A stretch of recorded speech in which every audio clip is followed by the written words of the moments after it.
let's stop being childish, shall we? Let's grow up. Let's talk about pensions. We're told we must plan for the future. And lots of people, of course, who worked for the Mirror did just that. They entrusted all their spare cash every month to a fat crook who promptly bought a boat and then fell off it. And even if you invest your money with someone less enormous, don't think your life will be a nourishing bowl of peaches and cream. What's this? Like any good executive, Ian here has a pension. He puts all his spare money into it, saving for the future. But this means he has no money now.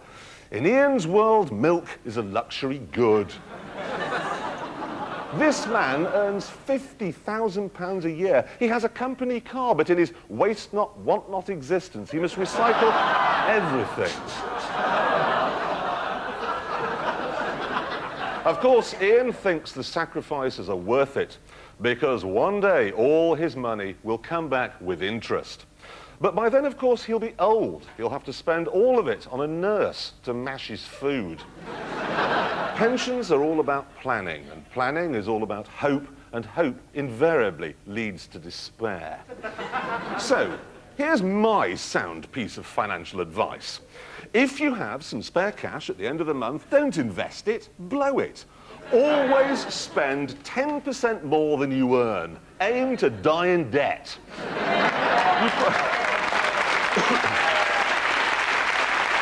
Listen, if you put 20 grand in a pension, you get a piece of paper saying you have 20 grand. Put 20 grand in a car, you can have an E-Type Jag. It's a simple choice, people. When you're old, sitting at home with a packet of Werther's Originals and a lovely Frank Windsor jumper, do you want to look back on a life like this? Or like this?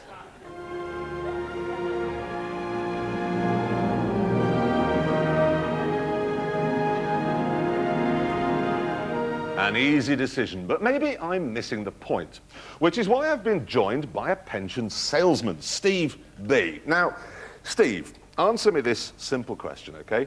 4% growth on income or an E-Type Jag? What I'm actually going to say is that you should go for both, right? I don't think people should be so extreme, so foolish as to spend all of their money while they're at work. And I don't think you should be a sad old git and save it all either. So, why can't you spend it all? Well, if you were paid in meat, what would you do? Well, you'd eat the lot. You wouldn't go and dig a hole in the garden and bury it. Well, I'm a vegetarian. Did you know that? Oh. No, I'm not actually. I made that up. The problem you'll have, right, is that you're going to live until you're 80. I won't. I smoke 2 packs of cigarettes a day. I drink massively. Actually, I drive too fast. I'm not going to make it. No. Well, no, you're right, but what you're describing is a very, very extreme retirement strategy, right? And it's a good one, too, because I tell you what happens. In real life, what happens is that you're born.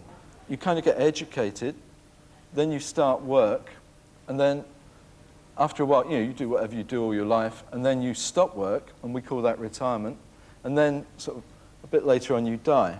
Right? I mean, I don't want to spoil it for anyone, but that's what it kind of pans out like that, right? Now, the gap between when you leave work and when you die is much longer than it used to be. It's probably going to be about 20 years. I tell you something It here. isn't. No, it will be. No, not for you. You see, what I really like about my E-Type plan is that if I invest with you, this is the great thing I love about pensions, is you say that if I have to cash it in early, unforeseen circumstances, you know, house is taken away by aliens or something, I could flog the E-Type.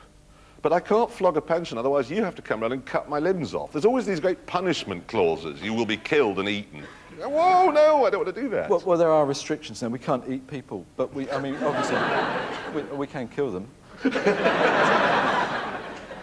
But the central thing that I think people need to understand, which doesn't come across very well, is that the state basic pension that we all, you know, I mean, you think you'll get a pension from the state when you get to retirement.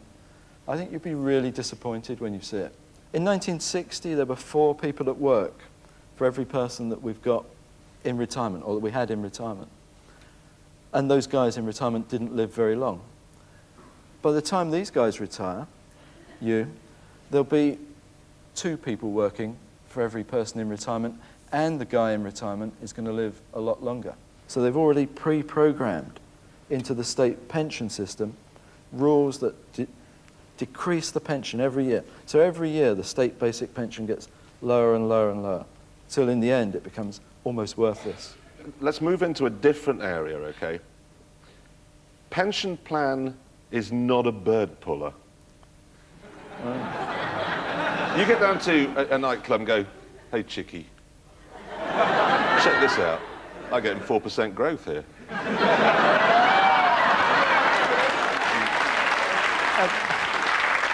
No, they're laughing because they know you're wrong.